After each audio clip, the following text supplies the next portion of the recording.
All right, so we're going to get started. I appreciate everybody coming today. Like I said, we did have 100 people that had signed up, so we'll see what happens. This webinar is being recorded, so if anybody thinks it's worth it to share with people, please feel free. Somebody in the chat box said, pink is your color, Mitch, so thank you very much. Today's webinar is about developing a reserve funding policy which provides adequate funding and minimal risk.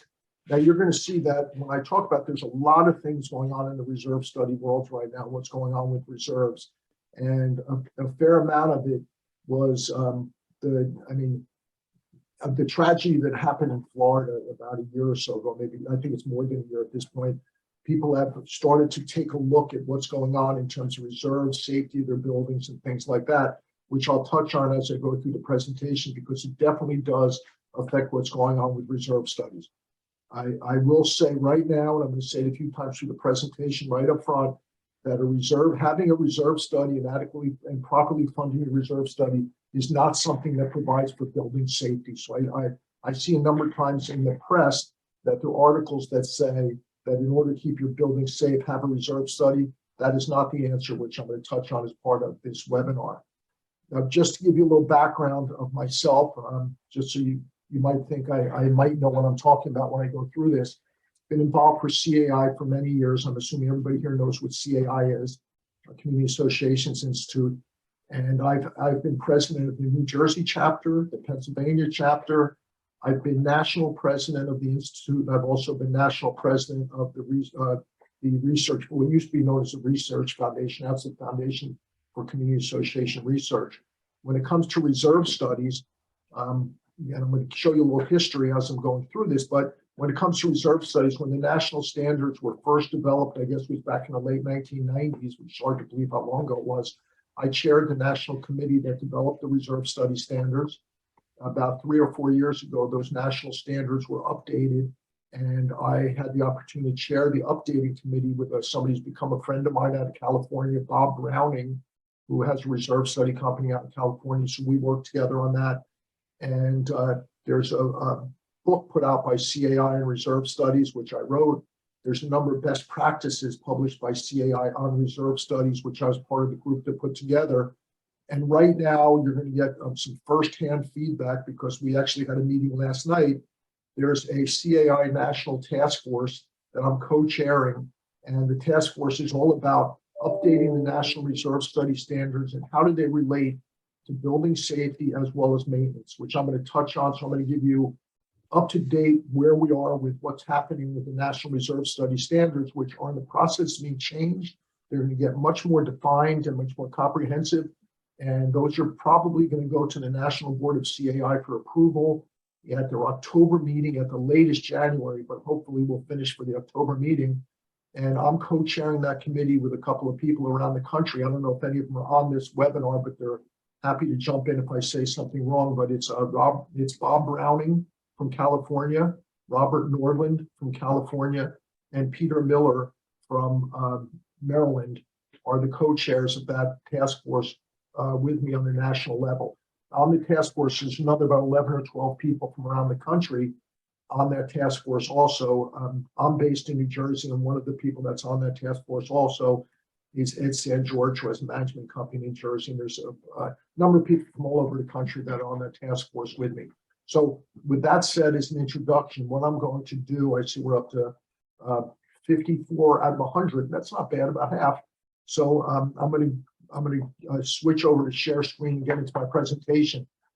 As a lot of you know, I give a lot of webinars. Today, there is a first for a webinar. And that is this piece of paper right here. I got an email through Jody, who you see here, Jody Smallwood from my office, and it says, I know Mitch likes questions, and I have a few, so I thought I'd send you in advance in case they may be helpful. And this person, I don't know if I should say her name, but sent about 2 pages worth of questions about reserve studies that she'd like to see answered as part of the presentation. And I can tell that when I read these, this person knows reserve studies, and she's got some pretty targeted questions. So I'm hoping that there's no question if I answer these questions that we're going to get into some nitty gritty when it comes to reserve studies, which is part of the presentation. This is not intended to be an entry level reserve study presentation. by any means. And if anybody has any questions as I'm going along, please drop them in the chat box. And Jody from my office is sitting right there. Will jump in to ask me the questions as we're going along if we miss them. And then at the end, assuming we're done on time, because I would like to finish by about 10:30, I'm going to open it up to verbal questions. But please feel free to jump in on the chat as we're going along. The other thing I'll tell you is I do a lot of these type of webinars, both through my firm as well as through CAI. And there's nothing better than you guys having communication with each other through the chat box. If you have a question, how does somebody else do it? Throw it in there. And you know, I know that we've got a bunch of people here who will be happy to respond. So you're not hurting my feelings by asking questions and getting conversation going through the chat box. So with that said, I am going to, and let's see if I did it right. There you go. So you should see, Jody, is that what you see? It says participants. You should be seeing the seminar as well as my face. Yes. Okay, so we're good. So I'm going to jump right in here. Let me see if I can find the arrows down here. So what is a reserve funding policy? Because that's what we're talking about. So the reserve funding policy is pretty basic, and I think everybody knows. It establishes how much a community should set aside on a regular basis. Then when it comes time to replace one of the common area components, the money is there. So what is your policy as a community or as a manager for your community to make sure that this happens? So that's what the reserve funding policy is. What are some of the risks? I was very clear in the name of this presentation to say, and what are the risks or minimal risks? As I mentioned before, it's been recognized as a result of tragedy in Florida that you need to adequately, and we use the term adequately a lot when it comes to reserves. And I've kind of turned the term adequate into a more global term having to do with protecting the financial and safety aspects of the common areas of the community. That to do that, there's really, it's not just the reserve study. You need a properly funded and updated reserve study is critical, but we all know that it's just one part of the puzzle. And one of the things we're doing on a national basis is recognizing that the reserve study is just one part of it. The other parts are preventive maintenance and periodic inspections. So when I talk about adequate as part of this presentation, of course, I'm going to talk about how do you make sure your reserve study is adequate, but all associations these days really need to step back and say, how do we adequately protect the financial and safety aspects of the common elements, not just the reserve study? So that's where I'm talking about what are the risks.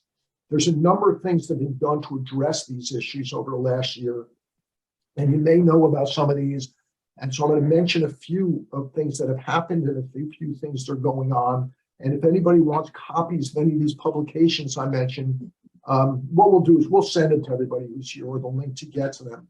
But CAI has come out with public policies, and it was a CAI national task force that developed a public policy called Condominium Safety and Public Policy Report.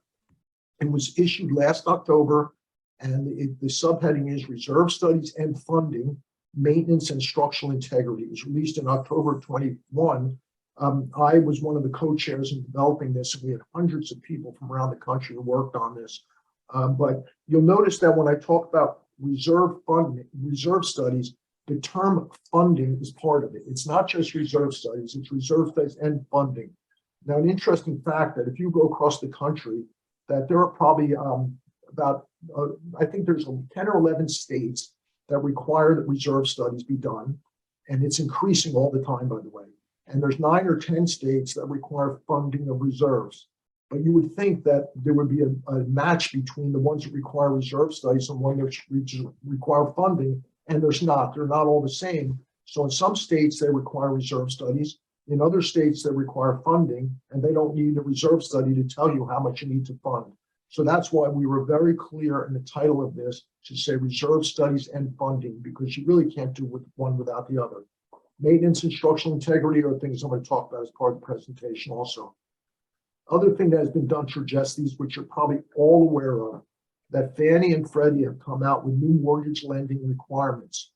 And there's a few forms that need to be filled out. If you're getting a mortgage for a refinance or a new purchase in a Fannie or Freddie community, which I think, if I'm not mistaken, about 60 to 70% of mortgages in condos are under the purview of Fannie or Freddie. Now they required a disclosure in terms of significant deferred maintenance and unsafe conditions, special assessments, and reserve funding, which I'll touch on this a little later on. I know this is a hot topic for everybody because of what's going on with this. And just so you know, I've been involved just last week. Fannie and Freddie had a Zoom call with a number of people from around the country to get feedback on their requirements, specifically in regards to how to make them practical and work better than they do. They're in agreement that there are some bumps that they get over to get these things to work. They're not going away from them, but they are smoothing out how it's presented and what needs to be done.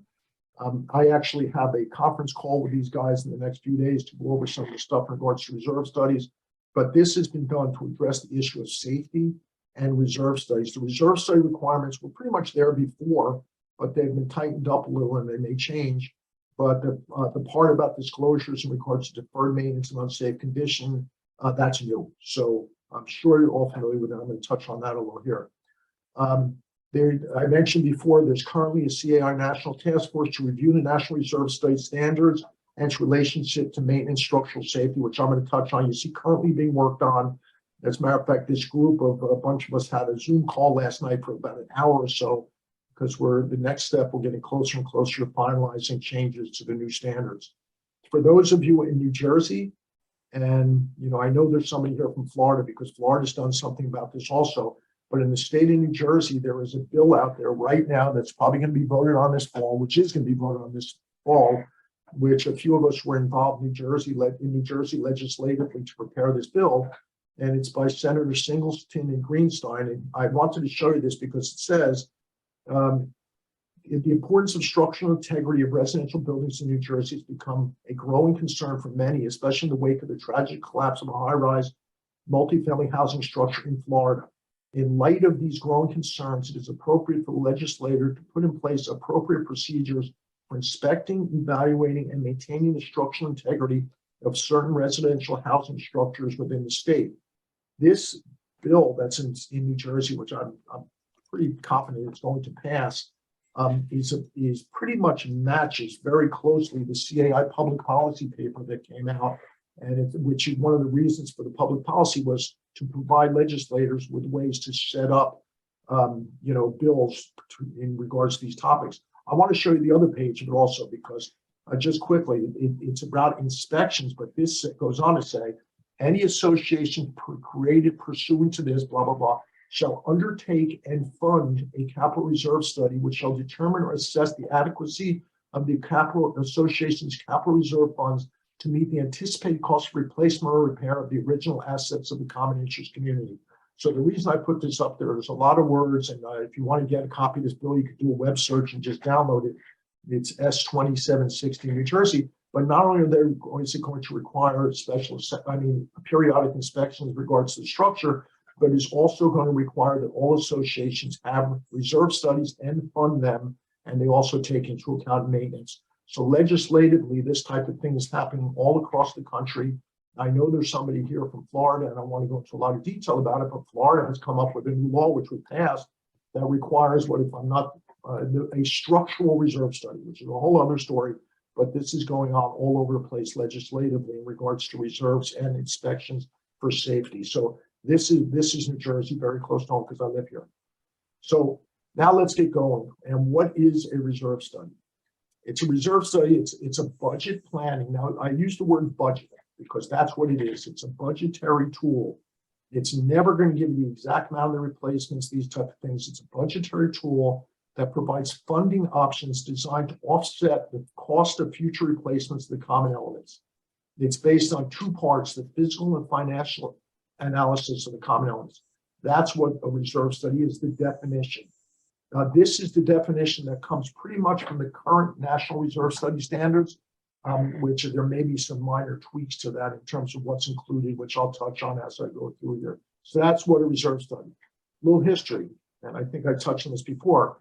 Reserve study standards were introduced in 2009, updated in 2018, public policies in 2022, and currently there's a task force reviewing them. So that's some of the history that's going on, which I best already. What does a reserve study not include?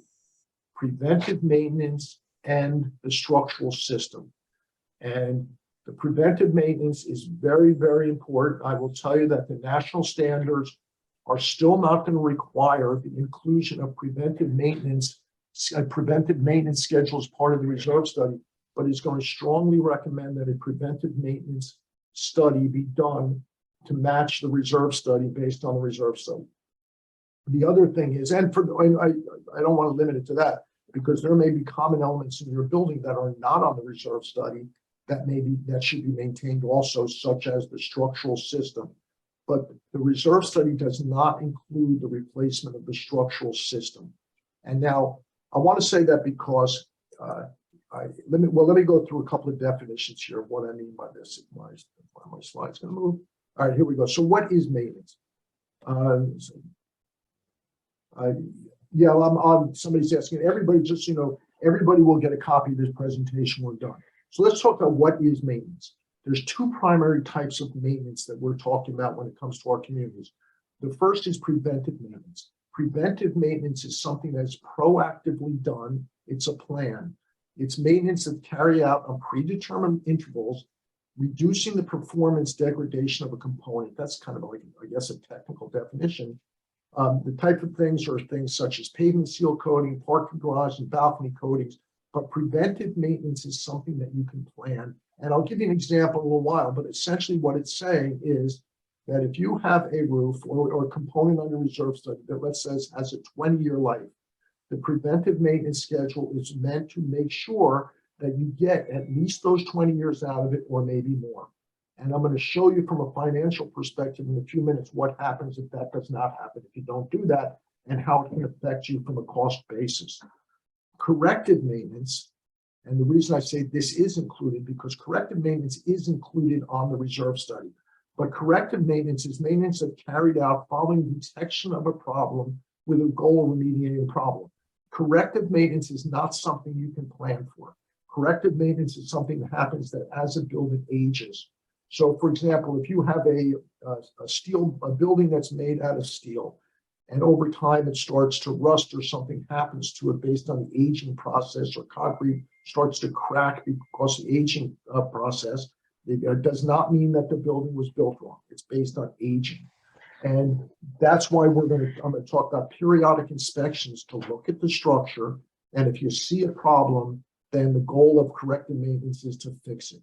So I may touch on a couple of these things a few times, but what that means is you go out and inspect the structure, you see a problem, and the report in this periodic inspection report will say, you should do this to fix these things over the next 5 years. This is the approximate cost of doing it. That should then be added to the reserve study so that you can be funding for it. So these are two typical types of maintenance that we get involved in. So for some reason in our industry, a lot of people use the term deferred maintenance in place of preventive maintenance. Deferred maintenance means you don't do it, you defer it. Preventive maintenance is proactive. So for some reason, I don't understand why, but a lot of people use the term deferred in place of preventive. And based on this definition, you should change your terms for describing things, because I think you're all looking at preventive maintenance, not deferred maintenance, because deferred is what it says. You're deferring it. If you defer it, maintenance, you're going to end up doing corrective maintenance much more than if you don't. So, all right, so preventive maintenance. Now, the other thing is we talk a lot, or I like to talk about life cycle costs. How much does it cost to do these things? Because people are afraid to maintain things because they say it's going to add so much to our budget. Now, experts estimate that between 2 and 6% of the operating budget should be spent on preventive maintenance. I also saw an article the other day that says, if you take the replacement cost of components, for example, those on your reserve study, about 4.5% of the replacement cost should go to preventive maintenance. So there's a couple of guidelines to use from a percentage basis.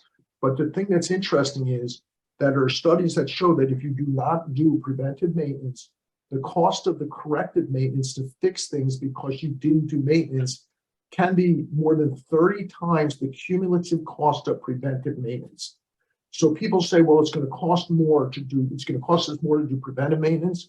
In the life cycle of your buildings and your community, it will cost you a lot more if you don't do preventive maintenance. And the studies, like I said, show it to be more than 30 times more than that. So people get scared of price, but if you look at the life cycle cost, it's generally much less to do these type of things.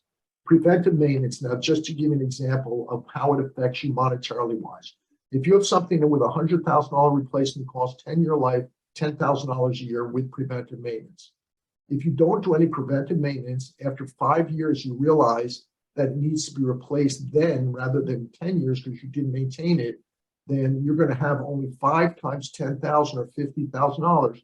So at that point, you're going to have a $50,000 shortfall, which will result in borrowing or some type of special assessment. Now, this is a worst case example, obviously, but it shows you that how preventive maintenance affects your reserve study in terms of getting the money you need to replace things when it has to be done. I tell people all the time that a roof is not going to wait for you to get the money before it starts leaking. It ages and it doesn't take a look at your bank book or your reserve fund. So that's the effect of preventive maintenance. Now, what is the structural system? As I said before, the structural system is not included in the reserve study. The structural system are the things in a building that hold it up and keep it from falling. Pretty simple. So it's the beams, the columns, whatever it is in that keeps the weight of the building, the wind, the earthquake loads, and all those things from the building transferred into the ground. Now, the reason I want to say that the structural, what it is because the structural system of the building, which essentially lasts the life of the building, does not go on the reserve study, but there are certain structural components of the building that are not part of the structural system that do go on the reserve study. For example, if you look at the building to the left, those are probably concrete balconies sticking out. And if you go to the one on the right, these are maybe wood decks. They're structural in nature, but they don't hold up the building. So if they're not there, the building isn't going to fall down. But these kind of components are structural components of the building that are on the reserve study. So if you have a community that has wood decks, those wood decks are on the reserve study if they're part of the common elements, absolutely. And if you have concrete balconies, a portion of that, maybe coating them or something like that, is included on the reserve study. So that's why I think, to me, it's important to explain what the structural system is so that you understand when we talk about structure, what is not included on the reserve study, and there are some structural components that are included on the reserve study. So now let's talk about periodic inspections. Periodic inspections are intended, and you see it in the bill from New Jersey to do periodic inspections. You see it in the public policy that CAI put out. In the Florida statutes, they have requirements for periodic inspections. So periodic inspections are going to look at what problems are occurring as the building ages. It's to verify the extent of age-related structural deterioration, which is happening. I underline is, and I made it bold because there's nothing you can do. A building gets old just like we get old as a person. This is not inspected as part of the reserve study updates. And the reason I say that, which I'm going to touch on later, the qualifications of somebody that does reserve studies is somebody who has what's called the RS designation, the Reserve Specialist designation that CAI puts out. That designation does not require you to be an engineer. As I mentioned before, reserve study is a budget planning tool. So the structure, the main structural system is not inspected as part of reserve study. So don't think that it is. But I'll put a little asterisk next to that. If somebody's out doing a reserve study and they happen to see a problem with the structure, they will put it in their report, or they'll notify the association that we saw something that should be looked at in greater detail. If they see it, they're not going to walk by it, but it's not something that's looked at as part of a reserve study. So I just want to be very clear about that. So you go to a doctor for a checkup, hopefully nothing's wrong, but you do go. The building is the same. This is a checkup. I'm just showing a couple of worst case pictures here, communities we are actually working on. To the left, it's a concrete beam, and you can see that the reinforcing steel inside the beam has rusted because water got to it, and it popped out the concrete. It's called spalling of the concrete. Popped it out, and on the right, it's a piece of structural steel.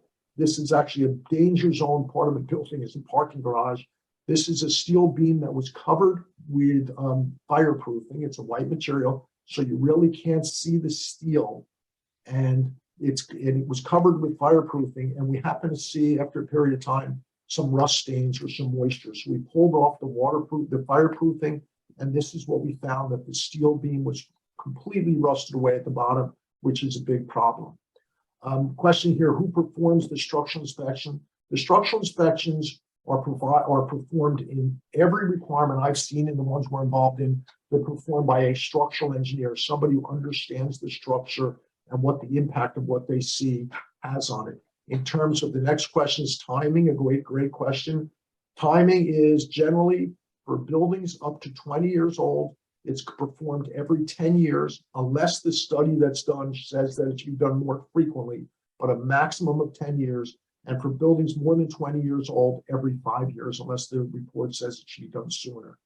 And not to go too much off the deep end on this, but there's also the first study that's done is what's called the baseline study to evaluate the condition of everything so that in the future you can see if there's any progressive deterioration.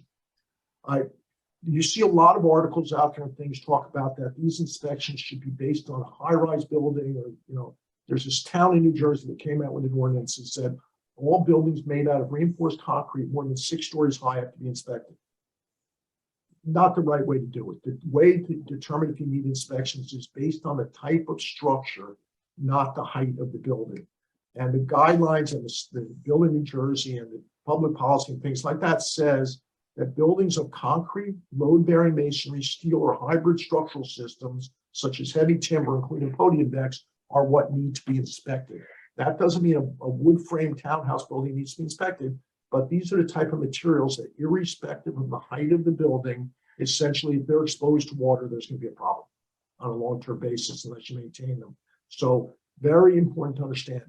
These periodic inspections are based on the type of structure, not the height of the building. And keep that in mind. All right. What do the national standards require for all studies? We get into the reserve studies now. There's 2 parts. It's the physical analysis, which is the component inventory, which is absolutely critical, and I'll get to that in a second. But how do you select the components and what components should be included on the reserve studies? There are some changes coming to that, which I'll touch on in a second.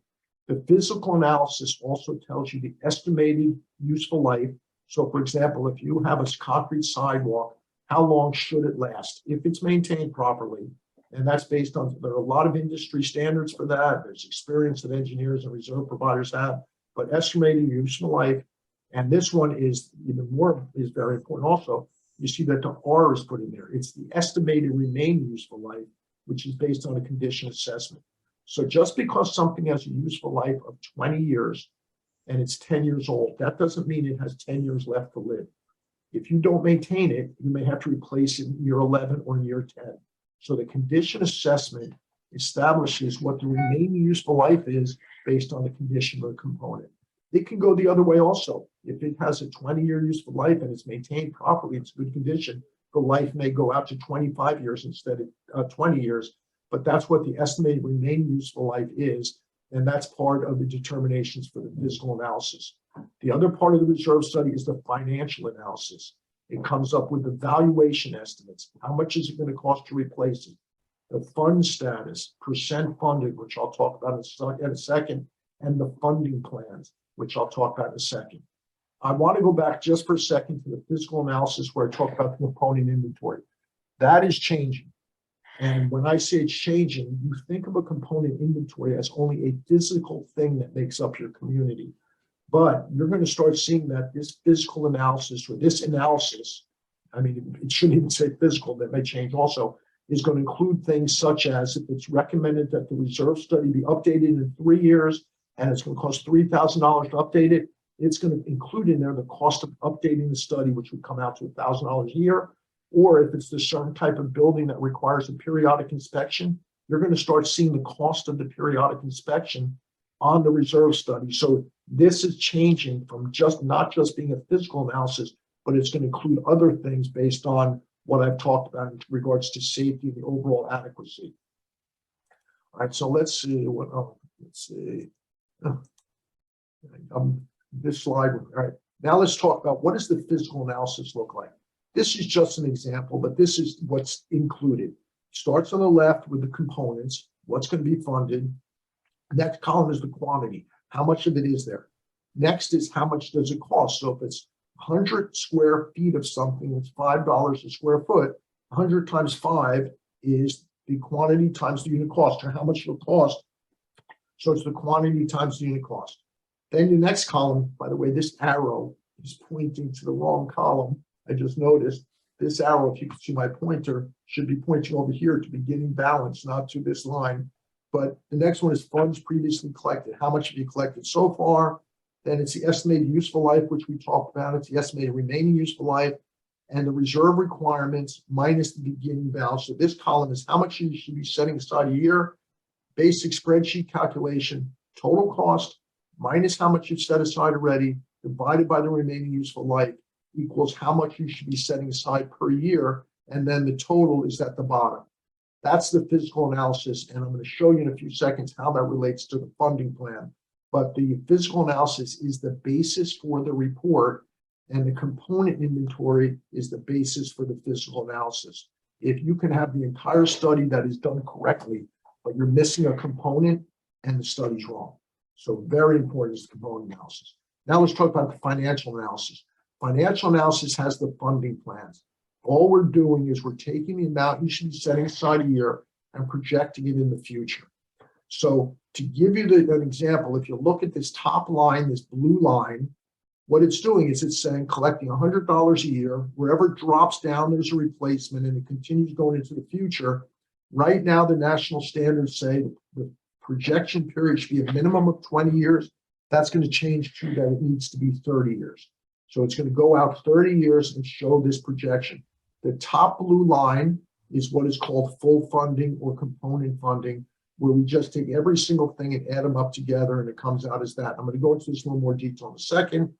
The bottom red line is we put it into our studies because it shows if you continue to fund the way you are, what's going to happen. And in many, many cases, the line, like you see in this one, drops below zero, so you're going to end up in a deficit.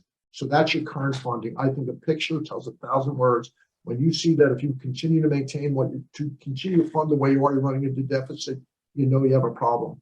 The green line at the bottom is known as baseline funding. You reduce your annual contributions so you don't go below zero. And most associations are somewhere in the middle here, orange line, which is called threshold funding, which we'll talk about what is threshold funding and how do you get there for your community. So these are the types of funding plans very basically. Now, these are some of the common questions that we get. How often should we update our study? Do we need a full study or an update? I'll tell you what the differences are in a second. If we are not 100% funded, does that mean we are underfunded, or to use another term that people are familiar with also, not only underfunded, but not adequately funded? Do our reserve studies account for interest and inflation? What does adequacy mean? So those are the common questions that we get. And I'm sure that everybody has that in their mind, I guess, because that's what you're all looking for. What do we do to be adequately funded? So now let's talk about the type of reserve studies. There's 4 different levels of service. Now, even though it's all the way to the right, I'm going to start with a preliminary study. A preliminary study is done before a community is built, and it's done so that when a developer is putting together their initial budget, they know how much to plug into the budget for reserve funding. That's what a preliminary. So it's based on only the drawings, and because nothing's been built yet. That's preliminary. I will tell you, for those of you from New Jersey, I'll get that in a second. Then you have a full study. After it's built, now you know exactly what's there. So you come up with what are the components, you evaluate their condition, you figure out their life, you do everything I talked about a second ago to come up with all the parts of the reserve study. Now, the next thing, you have a reserve study. Here's where some changes are taking place. There's what's called, the next one is an update with a site visit. Just so you know, and I'll probably touch on this again. Did I spell association? I spelled association. Something I didn't read down there. Oh, well, sorry. I was just checking to see if anybody noticed other than me. An update with a site visit. The way the standards say it now is what you're doing is you're taking the old study and you're updating it. So the components in the old study are what you're updating. Not only that, the quantities of what's in the old study stay the same. You're assuming that they are all correct, the components and the quantities. And all you're doing in an update with the site visit is going out and looking at it, evaluating the estimated remaining useful life, taking the beginning balance that you have at the time of the study, and coming up with your funding plans. There's going to be some changes to this in that As the communities get older, there are things that may need to be added to the study. If you're just updating the old study, you're not adding them because you're just updating the old study. The new standards are going to require looking at the community to see if there's anything should be added, which I'm going to touch on in a different way in a second.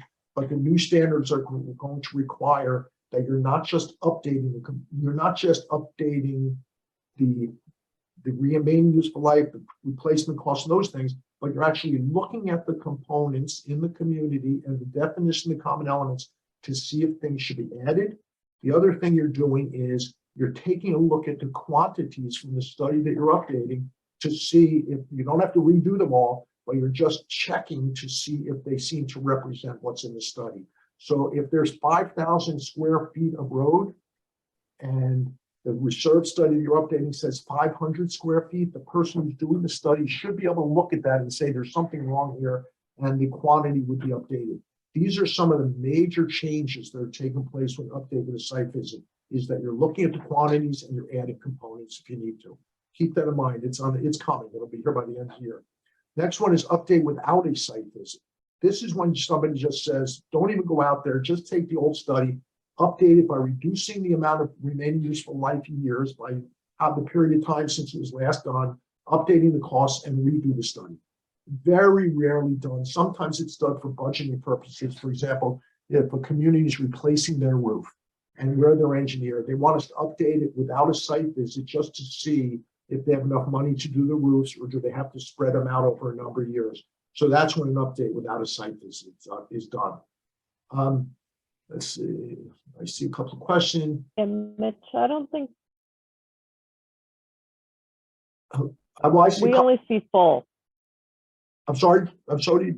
We only see the full box. We haven't. Oh, I'm sorry. You know what? This is set up so they hello. Thanks.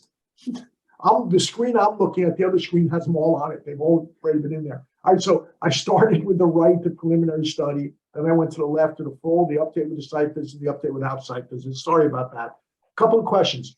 Is full funding necessary, recommended? I'll get to that in a second. My argument a lot of the times, or most of the times, is that full funding is overfunding, which I'll touch on in a second. Help if we can see the update on it. So I didn't know you weren't seeing it. So now you can see it. So everybody feel free to scream sooner if you can't see what I'm talking about.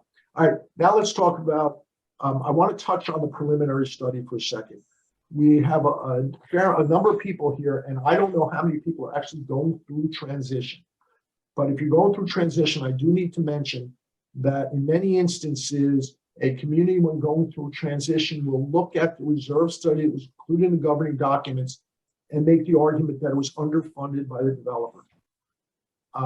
Up to the last few years in the state of New Jersey, the statutory requirements were that the developer had to include adequate reserves and didn't go any further than that. Now, I'm going to touch on the definition of adequate, but when you're going through transition, remember a few things. That the reserve study you're looking at was prepared prior to construction. The components quantities are based on the design drawings. Nothing was built yet. The cost is based on the costs at the time of preparation, even though you may be reviewing it 5 or 6 years later.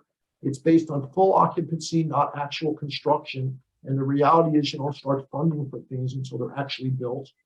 The recently released Department of Community Affairs criteria in New Jersey is it's not just adequate anymore. Now there's a definition of what should be included and what adequacy means, at least in the state of New Jersey. And then there are certain updating requirements that, for example, the developer should update the reserve study at the end of construction to reflect what's actually been built. And I know there's a lot of people from all over the country here, so I'm not going to go into a lot of detail about what the New Jersey statutory requirements are, but if anybody has any questions, feel free to jump in. All right, now building the physical component, physical analysis, part one. And how do you come up with the components? And is it only physical components, which I mentioned before? So, could you try again? Hello? Somebody should. If you have a phone call or something, if you wouldn't mind muting yourself. So this is how you determine which components go on the reserve study. Now, I will tell you, this does not match exactly the 4-part test that's in the current national standards, but this is where you're going to see coming up in the national standards, probably tweaked a little more. Number one, selecting the components. Is it association responsibility? So, I mean, that's pretty straightforward. And a place to find out, look in the governing documents and look at the definition of what are the common and limited common elements and who's responsible for the replacement. Is it reasonably predictable in scope and schedule? What does that mean? It means that are there standards out there that show what the estimated life of these things are going to be, the full life? And can you predict the scope of it by looking at it and seeing it? What this is doing is there was a generally accepted rule that anything that has a useful life of more than 30 years was not included on the study. That is changing. And I'll touch on that in a second. But what this says is if you have something that has a 40-year life and it's predictable that that's going to need to be replaced in 40 years for somebody, one of the questions I got in this email was, what about vinyl siding? What's the life? Let's say vinyl siding has a 40-year life or a 45-year life, whatever it is. It used to be that the vinyl siding would not be included until it falls within a 30-year horizon after the study is prepared. The standards are changing, and I will tell you that in some states, they never had the 30-year rule, but the standards are going to change that those things should be included unless the association, the client, decides to opt out and say, we don't want to include it until it falls within the 30-year. But you're going to find that the reserve professionals, when they do is as part of this test, are going to include those things, like the vinyl siding is a good example. So it's predictable in scope and it's predictable in useful life. So that will be included. So the 30-year rule that a lot of people use on the East Coast is going bye-bye, so to speak. And it's been used for many, many years. And it's kind of interesting. East of the Mississippi, most people use this 30-year rule. West of the Mississippi, it doesn't seem like anybody does. The other thing is, 4-part test number 3 is above a minimum cost. The association may say anything less than $10,000 we'll take out of our operating budget. Anything over $10,000 we'll take out of the reserve study. The other thing, very, very important to recommend, I talked about the qualifications of people to perform the reserve studies. If it's recommended by another expert to be included, it would be included. Let's talk about high rises, which are a danger zone because there's so many things going on behind the walls. Let's say the association has another expert because the reserve study specialist is not an expert on everything, does a report and says the hot water risers or something are going to need to be replaced. They will then be included on the reserve study if it's recommended by another expert. So that's another thing that's being changed and modified in the 4-part test to show that when somebody prepares a reserve study, it's not just their expertise, but they're looking to other experts to provide information. So if it's recommended by another expert. So this is a 4-part test. So keep in mind, this may include, we talked about preventive maintenance. How do you define it? If it's something that's predictable and scope and schedule, such as caulking around windows, and it has a 15-year life, in the past, that may have been said that's part of preventive maintenance. But based on this 4-part test, it may be included on the reserve study, even though it is maintenance. So we're not clearly defining anything that's preventive maintenance is not being included. These definitions are currently being worked out. We talked about them for an hour last night, but I just want to give you a feel for where we're going. I think the most important thing, at least for the East Coasters on the call, is the 30-year rule is going away. So that's the 4-part test. That's gonna change a lot. Selecting the non-components I mentioned before, and I say, what's in a name? We are going to add another name because physical analysis and components refer to something that's physical. We're going to be adding another term to the national standards about adding things that are not physical and are not physical components, such as the cost of the reserve study update and the periodic inspections you'll start to see in the reserve study.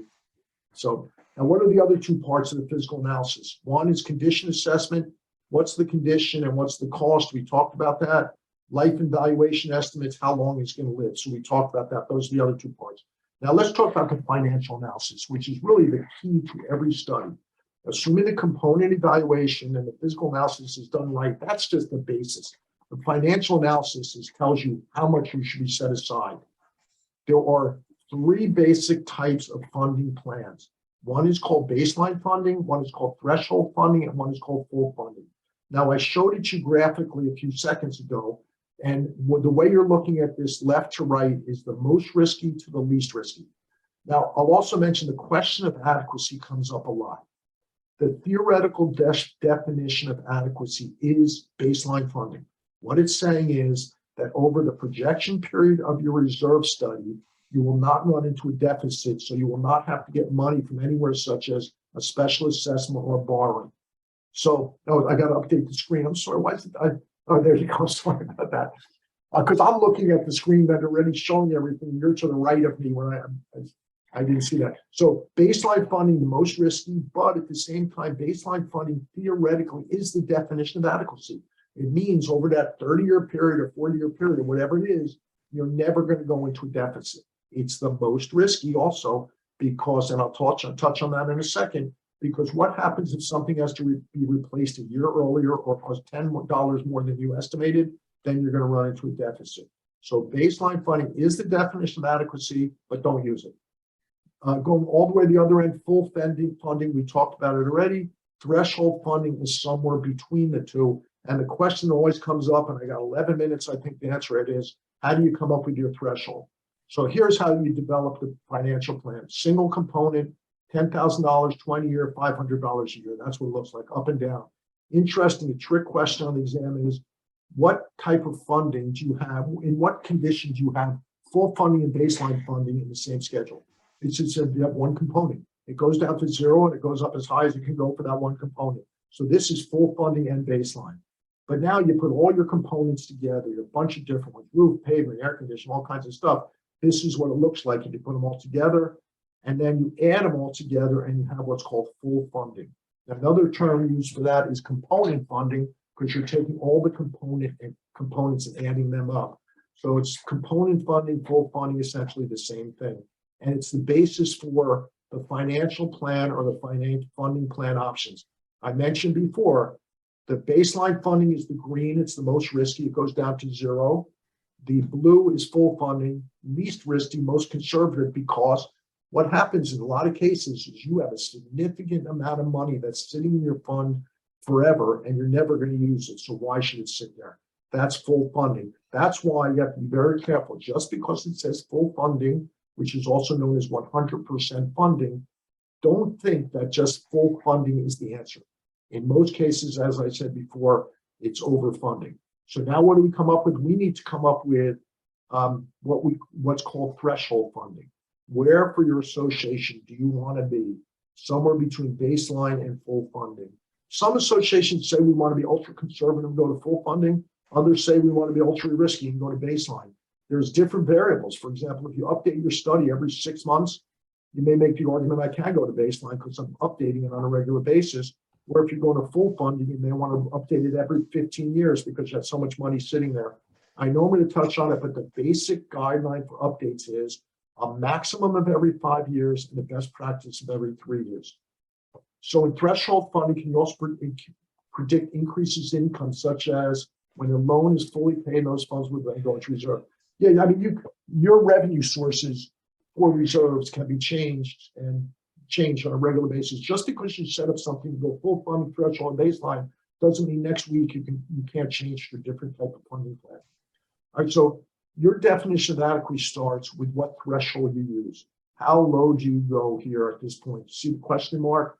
Now, people ask the question. I think one of the questions I have in this email, I think I told everybody, I got an email from somebody for the webinar today with about 2 pages of questions they'd like me to answer. And I think I'm covering a lot of them, but adequacy changes for every community. It's based on a number of different things, but if you just change the board on your community, and it could be the exact same community, and what thresholds you're using will probably change.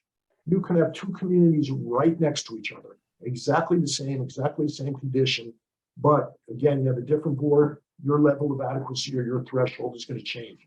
So what is it that affects how you determine what this threshold is going to use?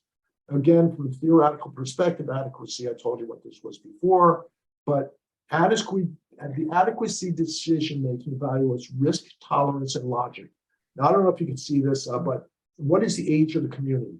For example, if you have a community that's 30 years old, You may say there are certain things that are deteriorating much quicker than we anticipated, or if it's a high rise, there are things behind the walls that we don't know, but we know we're going to have to fix.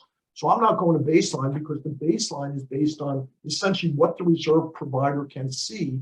But we know historically that things are starting to break behind the walls that are not in the study. And we just want to increase our reserves in the reserves for unforeseen conditions. So what is the age of the community is one of the things to look at. How often do you plan on updating your study? I mentioned that before. If you're going to update it every 6 months and it's and then you may say I'm going to go closer to baseline because I don't have as much risk because I'm updating. What is the cost of the most expensive component? Let's say you have a community that the most expensive component may be $50,000. You may say the threshold we want is that we never want to go below twice the cost of the most expensive component in case we have to replace it tomorrow, even though the reserve study says it's estimated it's not to be replaced for 10 years. So another thing to look at, what's the cost of the most expensive component? I'm going to go back to left. What type of building is it? High-rise dangerous. I put that in there. And I'm going to mention an article you can read, but high-rises when it comes to reserves are special animals because it includes a lot of experts with expertise that the reserve provider may not have in terms of things that are behind the walls, for example, water risers, all kinds of things that are behind the walls that the question is, does the reserve provider put in a line item for a certain amount of money for things they can't see just because they know they're there, but they can't see them? Questions to ask. And I don't have all the answers for these things, but these are the kind of things you should be discussing with your reserve provider, and they should be making recommendations and talking about this. In what years do you have large expenditures, single, multiple projects, flexibility? Again, the most expensive item, and at the same time, it's not only, but what happens if you have 3 or 4 things that are going to be replaced in the same year, 3 or 4 years from now, and so it's in the immediate future, you may set your threshold, or you should take into account, what do you need to do, what do you have to have money for in the near future? What is your current fund status? Is it real? Would it be a realistic increase? Your fund status, let's say you're setting aside $50,000 a year, and the study says you should be setting aside $100,000 a year. It doesn't mean that your threshold and things change because or your funding plan change. No, it doesn't mean that you have to jump to that immediately. What you need to do is look at a plan and say, my goal is to be 80% funded. I'm only 20% funded, but I'm not going to jump to 80% funded because of the increase it will happen for the unit owners. So we're going to increase it gradually over time. So in the next 10 years, we want to get up to 80% funded. Different things to evaluate, risk tolerance and logic. Let's see, the other one is I have in here, is threshold percentage of budget versus total replacement cost versus banking. I'm going to touch on that in a second in a separate slide because there's a lot of confusion about what percent funded means and what the banks like Fannie and Freddie mean when they say it, which is not the same. So what do you do when you get the reserve? And I'm going to go back and touch on that, but reserve study evaluation process. Retain a cop. I said, what is your recommendation for adjusted state inflation? I'll get to inflation and interest in a second. Evaluation process. Once you get the study, you should retain a qualified expert, let's say it's a reserve specialist, receive the draft study showing full funding, baseline funding, and existing funding, because then you'll see the graphs. Full funding's up here, baseline funding down here, and existing funding runs into a deficit, or maybe your existing funding is more than full funding. But receive a draft study. You shouldn't just get a report and say this is it. You really need to get a draft, evaluate it, meet with the reserve provider, and talk about it in terms of the things I talked about a second ago: updated frequency, cost of most expensive component, all that kind of stuff. Meet with the preparer. It's very important that you meet with the person who prepared the study to talk about what the draft says, so you can come up with a funding plan that matches your community, whatever it is. But you have to meet with the preparer to go over your study. There's so many ways to do that now by Zoom. I know with us, and I'll touch on in a second, I could have a Zoom meeting with you and on the screen, have your study with the cash flow projections, make adjustments to it. You can watch it go up and down, and you can really come to some great decisions just by doing that kind of thing. Then you finalize the study and issue it.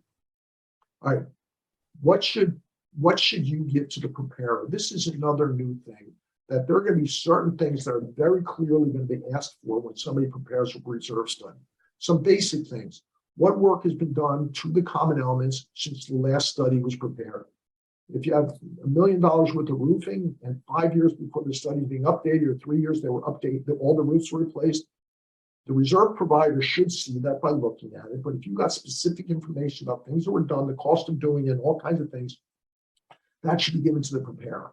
What work do you have planned to be done? What are you planning on doing in the next couple of years? Maybe you want to do something not because it's reached the end of its useful life, but for aesthetic reasons or some other reason. What are you planning to do so the study can match your plans?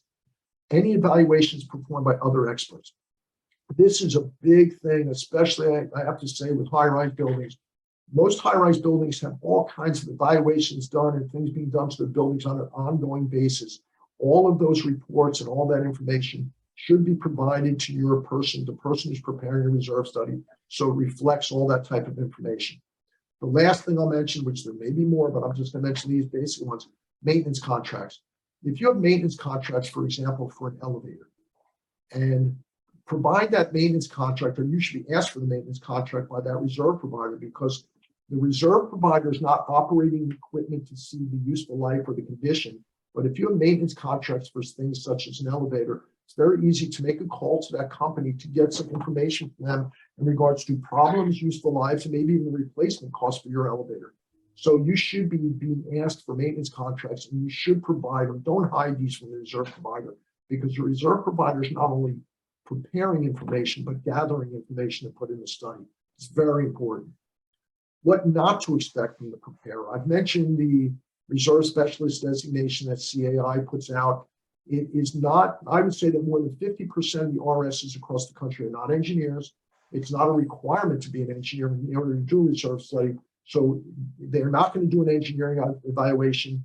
They'll identify issues out of their expertise to say to take a look at it, but they're not going to determine what it is. And they can't include components that can't be seen. And again, I go back to a high rise, the problem with high rises. All right, mortgage lending requirements. I'm going to skip through some of this stuff just so you know. Fannie Mae requires 10% of the annual operating budget. Freddie requires 10% of the annual operating budget, or a reserve study that's less than 3 years old that may show something less than that. It's changing. I will tell you right now, it's going to change. I know that pretty confidently from my involvement in this stuff. It's going to change, but the failure of this is that they're saying a percentage of the operating budget, which has no connection at all to your common elements and what your physical assets are. So I think the next slide shows that you can have a high-rise building, a $3 million budget, and 10% of that's $300,000 when your total reserve cost over 30 years is $8 million. You could have a townhouse community budget $3 million, total reserve cost over 30 years is only $3.5 million, but it's still 10% of their budget is based on the reserve requirement. It's totally related to nothingness. It's something that is, Fannie and Freddie are trying to come up with a way to say, if you don't have a reserve study, how much should we recommend it be set aside based on a percentage of the operating budget? It's impossible to do. It's impossible to do. And I know that they're working on other ways to do that. So, but that's why the percent doesn't work.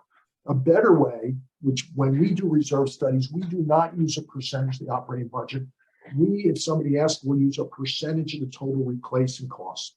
So say, for example, there's a total reserve cost of $8 million, and you're putting 10%, based on 10% of the budget, that's $300,000, which I talked about a second. But if we're saying, let's base it on some reality and based on what the cost of replacing things is, and say 5% of total replacement cost would be $400,000 for the high rise with the same budget. Now you go to townhouse community and 5% is $175,000, because now the percentage is connected to the assets, not to the annual budget. I think you'll all get what I'm saying, but the other thing you may want to keep track of these days anyway is just to make sure you don't have a problem with Fannie and Freddie when getting mortgages, that you always look at how much in your budget, what percentage of your reserves of your annual budget is, just to make sure that you're not going below the current 10%, so you run into a problem with getting mortgages and refinances. I jumped over that pretty quick, but I know we have a pretty good audience, and I'm sure you know what I'm saying. All right, I'm getting to a couple more things. I started a few minutes late, so I got a few minutes extra. How often should you update? I talked about it before. Baseline funding every month. I was just kidding. full funding, maximum 3 years, threshold funding, maximum 3 years.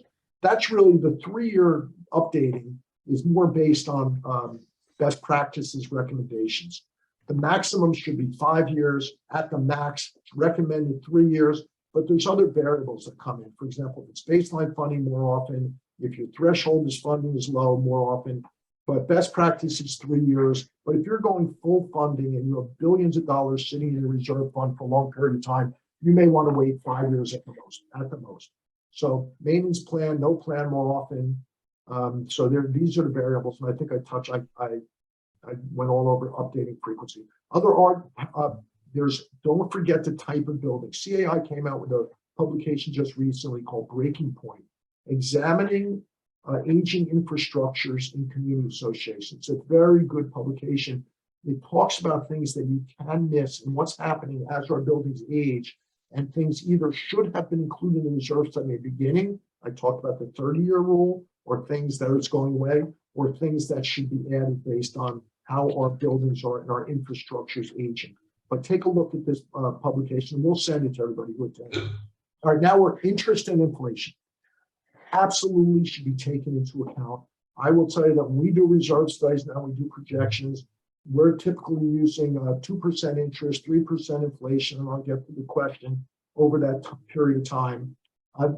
In the past, most people did not include interest and inflation. They based everything on current dollars. So what would happen would be that if you updated it every 3 years, your beginning balance would now incorporate how much you've accumulated as well as how much interest you've gained on that money in the bank. And then you would update the cost of replacement based on inflationary costs. So there's a couple different ways to do it. The generally accepted way, which we do, is we say that we're going to include in our study 2% interest, 3% inflation projection over the full period. But keep in mind, they don't offset each other because the interest is only on the money you've accumulated. The inflation is on the total replacement cost. But the question is that I hear a lot these days, and is one of the things in this email I got is, what happens because of the fact we have, let's say, 10% inflation right now, prices are going way up. You do not want to add 10% inflation over the 30-year period for your reserve study, because logically and practically, these things are going to reduce and get back to normal inflation rates. If your reserve study says replace roads in 20 years, you're not going to include 10% inflation for 20 years if you're not going to be doing it for 20 years. You need to update and take a look at this. But if there are things in your reserve study that require to be replaced in the next year or so, the reserve schedule should include a higher inflationary rate in the current period and more of an averaged out or lower inflationary rate in the future. The other place where that's taken into effect is when you do your update. Right now, like I said, over the long term, we're using 2 and 3%. There are different guides, industry guides, that historically show what the interest and inflation rates over long periods of time, which is what we use, and we would change it based on those industry standards.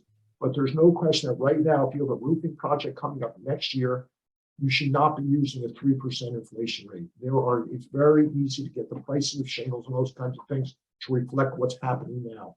So interest inflation should be included. And I think the standard is going to be changed to kind of require it to be included. But to this, right now, it's current values, and then you can update on when you update the study. One of the problems that was happening is that people don't update their study on a regular basis because the statutory requirements and things don't require it, which is changing. So that's why it's included. It should be included in the study, especially if you don't update it. But so interest and inflation should be included. There isn't historical information, and you do need to look at what's happening right now. More and more companies, including mine now, have interactive reports because people want to look at their stuff on an ongoing basis. So there are a number of software packages out there where, for example, if we perform a reserve study, you can have a cloud-based access to it where you can make changes to your component lives, your component costs, and you can essentially do paper updates for yourself on an ongoing basis. And you can make adjustments to your projections and change interest, change inflation, put a percentage in where it's going to increase each year, and you can actually see what it does to your threshold on a real-time basis. So it's not just us, but more and more people have these interactive reports that you can get as part of from your reserve study provider. A lot of good information that you can make adjustments in and look at it in real time. So what's the plan? When you're putting together a plan, I know I didn't give you the answer in terms of what does adequacy mean, because it's different for everybody, which relates directly to the threshold. But I recommend highly that you have a preventive maintenance program in place. They have a periodic inspections in place, depending on the type of structure, as I talked about before, and you use your reserve study as a starting point, and you update it as recommended. Keep in mind that the reserve amount in your budget could make up 40 to 50% of your budget. So when you're selecting a provider to give these things, don't select the person who's $1 less because they're cheaper, because it affects your overall budget in a big way. And there are a lot of people out there that have the RS designation. As a minimum, that's what you should be looking for and experience in putting these together. But it's a 3-part adequacy for your community: maintenance, inspections, and the reserve study. Very, very important to look at all 3. Some of the standards out there, that's the National Reserve Study Standards on the left. There's a reserve funding book in the center that CAI has. The American Institute of Certified Public Accountants used to put out the Common Interest Realty Association Guide, where Chapter 3 was all on future major repairs and replacements. They don't publish it as a book anymore, but I think you can get it online. There's the best practices on reserve studies, which was just updated last year. There's another publication called an Explanation of the Reserve Study Standards. I was involved in putting that together. I can promise you that is going to be updated when the standards are updated, as well as the requirements for getting your RS designation. I think that's going to go up a level also. Then it's the breaking point about infrastructure, which I mentioned. And now I would like to say, I'm going to stop the share. I'm over by 9 minutes, and it looks like a lot of people hung out. So if anybody has any questions about anything, please feel free to jump in and unmute yourself and ask away. So I hope you have some questions. I think I touched on a lot of stuff here in a short amount of time. Anybody? All right, I'm sorry, go ahead.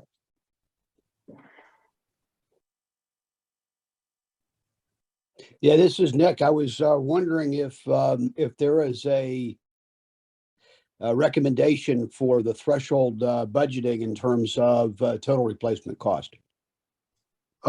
As far as the threshold, I like to tie in your threshold to a percentage of the overall replacement costs. So I talked about either 5% or 10% of your total replacement costs.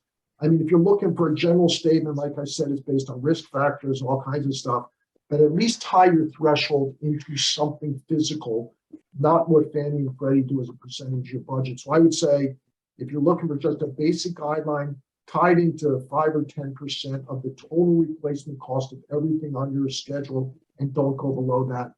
Best case, go to 100% funding, just go full funding. But I really think that in most cases, that's overfunding and not practical. Also, when you're doing reserve study, don't get scared away by somebody who says you're setting aside 5,000, you should set aside 10,000. You got to have a conversation, because you're not going to jump there, but there are plenty of ways to get to where you want to go to your funding goals over a few years and not just jump there. So the prices of everything is going up. It's not going to stay as 9 or 10%, but the price of everything does continue to go up. So you really need to take that into account. And, what we do is when we set or do our studies, our cash flow projection on threshold basis, typically we start with how much the association is setting aside. We talk to them about what minimum thresholds you want. Let's say it's 5% of the total. So we start with what you have, go to a 5%, and then we say, how much do we need to increase a year to get to where you want to go, as opposed to a jump. So you really need to deal with somebody who has the RS, who understands the different variables. But I would say 5-10% of total replacement costs is a good threshold, but it's different for every association. And everybody, you can see how Nick's dressed up there. That's him actually there, standing there with that outfit on. So anybody else have any other questions? All right, let me just. Hello, Mitch. This is Rosie Brophy, if I may. As you're doing your reserve studies, do you think, or do you know if reserve companies are going to be hiring structural engineers, and are they going to be offering both the structural inspection and the reserve study analysis as a package? That's a great question. And, you know, we just did a survey of all the RSs across the country. There's about 300 or 400 of them. Most of them only want to do reserve studies. They don't have the expertise to do structural. They're not planning on hiring engineers. They look at it and say, this is a budgetary tool, and we want to stick with the budgetary tool. We don't want to get into an expertise that is not ours. Other firms, for example, my firm, we do reserve studies, but I, for example, am a licensed structural engineer. So you may find firms that want to do both of them, but it's not going to be a requirement, not at all. One of the questions, one of the questions says pooling versus full funding. Pooling means that instead of adding them all together, you're pooling them together to come up with your cash flow and your funding plan. And it says, isn't pooling just robbing Peter to pay Paul? What that means in my mind is that if you don't properly fund your reserves and somebody's living in your community for 19 years, the roof is replaced in year 20, and then they move out in year 19, and then the person who moves in the next year has a special assessment because the roof has to be replaced at that point. I think that's not appropriate because you're making somebody else pay for a roof that you lived under for 19 years. And people say, why are the statutory requirements going to change and include a requirement for reserves and funding? I think the reason is so people can't live in a community and say, I'm going to live here for 7 years, move out. Why should I pay for the roof in 20 years? They have to pay their proportionate share of that roof. That's why it's happening in my mind. And it's very important. But the other thing is, if you don't fund it properly and then you adjust it to bring it to an adequate level, what's happening is the people in the present are paying for what the people in the past didn't do properly. So that is, it's an equitable thing here. And sometimes it really needs to be looked at in such a way that it's appropriately and ethically done so people pay for the proportionate share of what they're using. Pooling factor, what does it represent? Keep in mind the pooling factor is that if you have full funding of $100, in order to get to baseline funding, what you're doing is you're pooling everything together. So the pooling factor may be 75% times full funding brings you to baseline funding. That's what people sometimes call the pooling factor because you're pooling everything together. So just to clarify, I don't use the term pooling in the presentation, but that's essentially what it means. Adequate funding, we talked about that. Inflation, we talked about that. All right, so what was it? I touched on, I think, everything else. One of the questions is here has to do with vinyl siding. Why is it not included if it has a 4-year life? That's going to change. It will be included. It will be included. I think that's a kind of a critical change. And what's going to happen is you as a client are going to get a proposal from a reserve study. And let's not kid each other. If you get a reserve study proposal to update a reserve study based on an old one, it's going to cost you a certain amount of dollars. If now you're saying, I want you to look at all the components, make recommendations on what to add, figure out the quantities, all these kind of things, the cost of the studies can't stay the same because it's that additional work, which is the right way to do it. But you're also, one of the things going to happen is you as a board member is going to get the option. I do want to include everything per the standards, or I want to include it later on when they fall within the 30-year window. So you're going to have the opportunity to make more choices now in terms of what you want to include. Will never go below 30 years for everything. And the other thing will always say that once it falls within that 30-year window, you have to add it.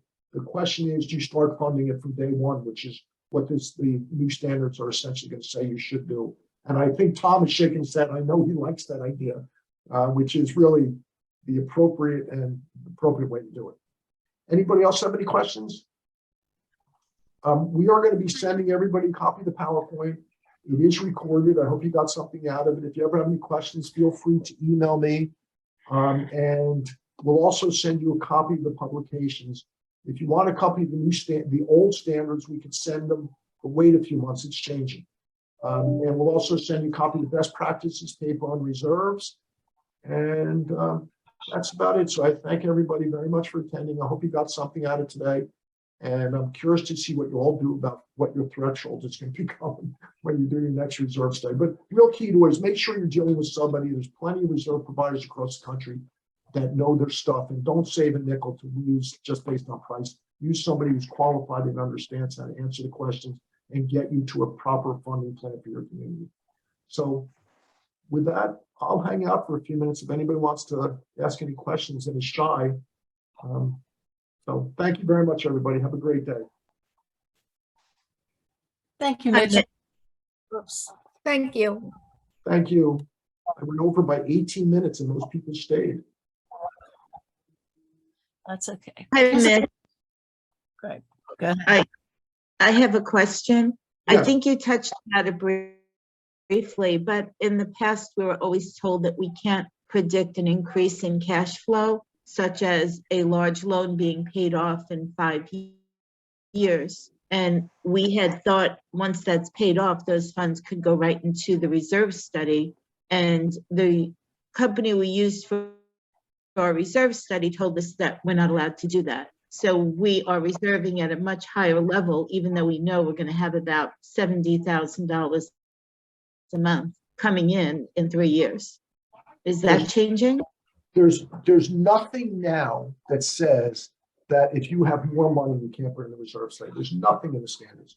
If you have a loan that you're paying 20 grand a year or whatever it is, and that loan is paid off and you have the additional 20 grand a year and you want to put it in the reserve fund, there's nothing that says you cannot do that. Nothing. So when we create the funding plan, we're able to then do an additional contribution starting when the loan's paid off?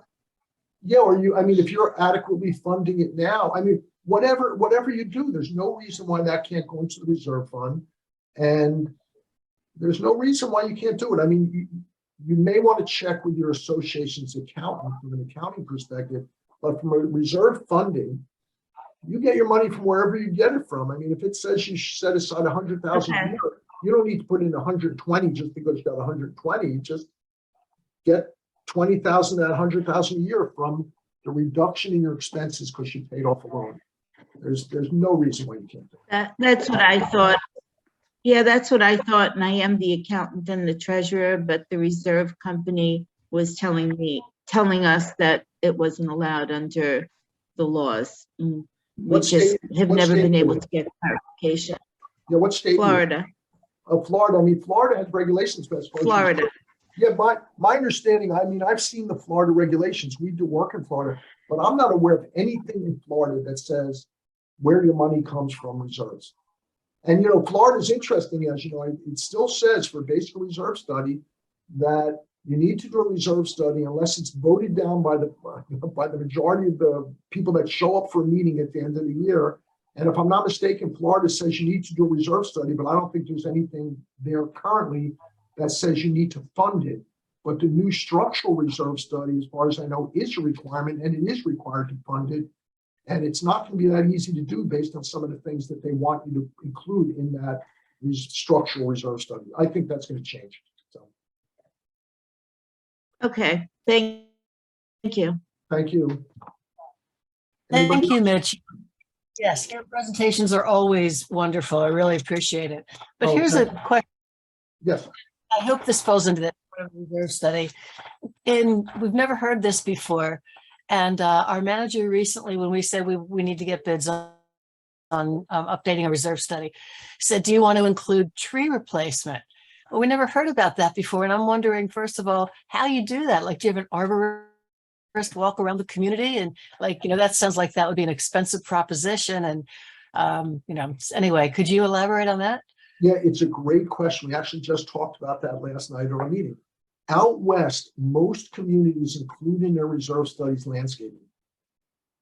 And you can come up with, they say that landscaping meets the 4-part test.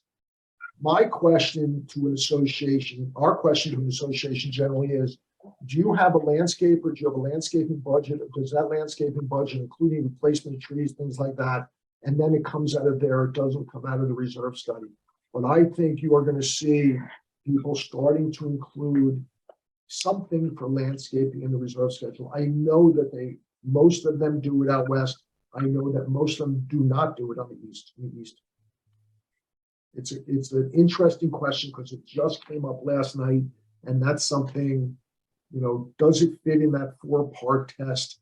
And I kind of think sometimes that 4-part test is left up too much to the discretion of the provider and doesn't provide you as much of a standard as you need to determine what should be included. So even though the 4-part test I talked about is going to stay the same, there is going to be some explanatory language wrapped around it to explain what it really means and how to use it. So it's a great question. Wait until the end of the year because I think the new standards will address it. Thank you. Oh, you're welcome.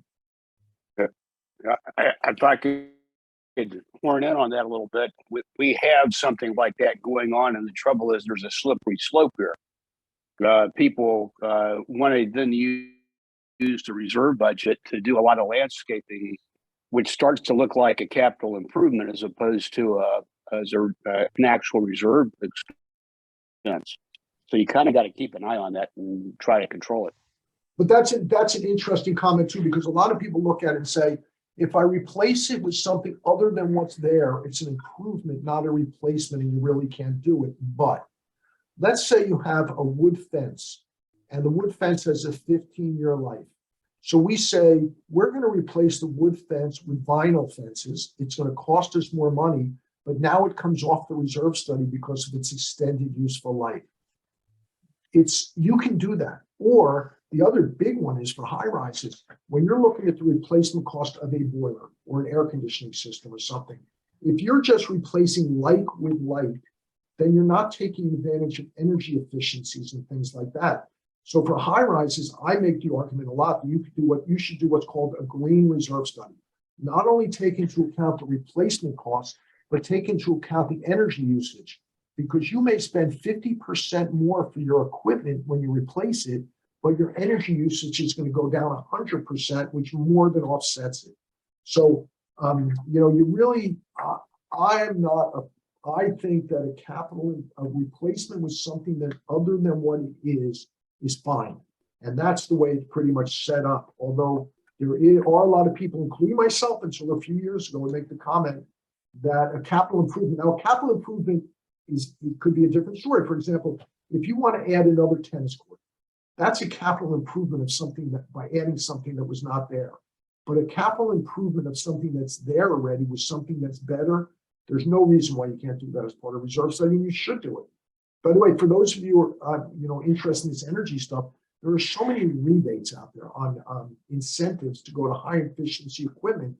And if you get an incentive from somebody to go high efficiency, it doesn't say anything about you have to take that money out and do something and give them money out of reserve study. So you should look at incentives, because you're replacing a $100,000 HVAC unit, an air conditioner, you get a $50,000 incentive. You've already accumulated $75,000 for the replacement. You can make out in the game and make money on it. There's a great website that you may want to look at. It's called DSIREUSA.org. Now, if you look at that website, it comes up with a map of the country. I'm going to put it in the chat box for those of you still here. It comes up DSIREUSA.org. Now, what happens? I didn't type it. What happens if you have a second? I'll share my screen. If you want to see it, it's an awesome website. There it is. You want me to show it to you? Yeah, because you talk about incentives. Please. Talk about incentives. Let me share my screen for a second. I'm going to go. Let's see. Can you see this Google thing right here? Now, I'm going to go in here and I'm going to let me move you away. DSIREUSA.org. Now watch what comes up on the screen. This is a great website. Now here you go. You go here to the map of the United States. Now pick out any state. Where do you live? What state you want me to pick? I'll go to New Jersey. It says there are 47 policies and incentives. California, there's 164, 115. Now you go to any one of these states and you click on a state, and what happens is it says it's processing. These are all the available incentives, and it tells you what it's for, corporate tax credits, whatever. But there's energy incentive, let's say rebate program, New Jersey Comfort Partners, solar rules. So now in solar, successor solar communities, let's see, there's one in here, there's a lot. I'm just trying to think of what, plug-in program. All right, so I'll pick any one of them. Let's see, I want to pick an incentive program. Now you go here and you click on this, and now it takes you to the website of how you get that. It's an overview. It says financial incentive, performance-based incentive. It says, if this is for going to solar, you can get incentive based on how much energy. Now it says, here's the website. I want to go to this website and apply for it. It's through the New Jersey Clean Energy Program, Solar Incentive Program. The beauty of this website, as you can see, is you can go to any state and just by clicking on the map, it tells you all the incentives. Let's go to, let's stay in the north. Let's go to Maine. Now, there's only 23, but New York, I think, has a lot of 106. Now you go to New York, and it says emerging technology, hydroelectric, and New Jersey Clean Energy through the D. So, but the point is that there are a huge amount of incentives out there, and this is a great source of, and it's updated all the time. I'm going to drop this in the chat function, but if you just, there's some good stuff out there. Let's put it that way. So I'm going to go. I'm sending everyone. Right there, I sent everybody the link, and I think if you go there and play around with it, I actually should have mentioned it during the presentation, but it's a good website. Anything else, anybody? Yeah, I have a comment and a question, Mitch. As far as adding trees into your reserve, I have been told that you can't do that because a tree doesn't have a finite life like you do in a component. You can't say a tree is going to last for 30 years or 50 years. So how would you do that? I've heard the green studies are fine, but I'm not sure about putting it into an actual reserve study.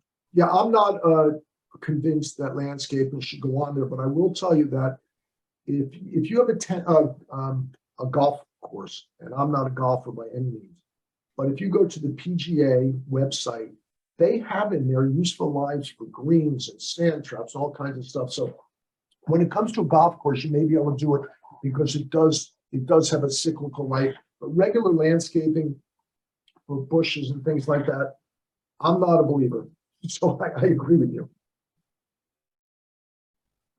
Okay, my other question is from a structural engineering standpoint. I don't know how you determine the stuff behind the walls that you can't see. How do you determine what? So where do you say we have PVC piping and the mice are going to eat it, so you're going to have to replace it in 40 years. I don't understand how you can possibly do a reasonable study when you can't see the component. Well, that's why with the reserve study, it's generally based on what you can see. But if there's another right, but with the new studies. Well, the new studies, again, it's going to be based on generally what the reserve provider can see or reports provided by others. That's a problem or something that you can't see. The other thing, which is also gray areas, like, in a high rise, they have riser pipes and things are behind the walls that they do have an estimated useful life of, let's say, 40 or 50 years. So you're going to start seeing some of these things being included based on maybe looking at the plans, knowing it's there, knowing that it has a useful life of a certain amount. And you're going to start seeing some of these things being added so that it's not a big problem later on. Or again, like I talked about, maybe you'll go with full funding because you want to have a lot of money sitting there in case something happens. But they're great questions. And, that's kind of the stuff that we're talking about is how do you deal with the things that you can't see? And, the other thing. Yeah, and all the states, we're here in New Jersey, of course, they're developing that bill, as you know, from being on the LAC as well. We're a 3-story condo buildings with individual garages, not underground parking.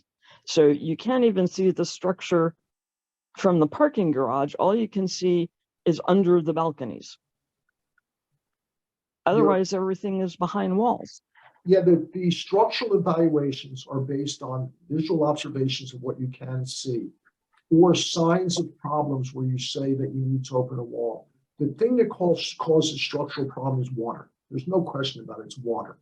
And water creates rust, all kinds of stuff. So if you start seeing, if somebody's doing inspection and they see water stains, for example, in a ceiling being a lower structure, the evaluation that's done structurally should say, we need to open up the ceiling because we see signs of a potential issue because of the water. But the structural evaluations are based on what you can see. It's not intended to take the building apart. And Okay, in a lot of cases, it's going to be costly, but not that useful. well, it depends on the type of building, because if you have a stick-built Right. house building, you don't need to do it. Because the only structural thing there that is a common element generally is the wood deck that sticks out the back of the building. And you can look at it and see the condition by doing and it's part of your reserve study. But if you I know we're working on a 3-story reinforced concrete building along the ocean. We're doing a reserve study, and there are definitely structural problems with it, but you can see it. I mean, if it's protected from the environment, it should, I hate to say it, it's going to last indefinitely. As soon as it's exposed to water and the environment is when you get problems. So. Okay, I'm sure there's going to be much more discussion on this going forward. Oh, there sure is. But, keep in mind, if you look at what happened in Florida, I don't know what caused it, how it caused it. There's a lot of different things. But from the pictures I've seen, you can see what was going on. It wasn't hidden. So, and every building I've gone to where there's yeah. And I can show you pictures of a lot of stuff. You can see it. I mean, I was in New York the other day driving up, I forget which highway, and I was looking at the highway right next to me that's raised about 6 or 7 feet. I was taking pictures of the structure underneath that highway because I couldn't believe how the concrete was falling apart. And I'm saying to myself, is the structure underneath what I'm driving on the same thing? So it's everywhere. It's not just condos, that's for sure, or community. Okay, thanks. All right, well, thank you very much, everybody. If anybody ever has any questions and you want to email me, my emails is part of the presentation, and we'll be sending everybody a copy. But please feel free to send me an email with any of your questions anytime. And you're stuck on our email list, so you'll see our upcoming webinars, because we try to do at least one a month. And I think we have a couple scheduled. I'm more scheduled. I just don't remember what the next topic is. So thank you very much, everybody. Have a great day. And I appreciate you coming today. So thanks.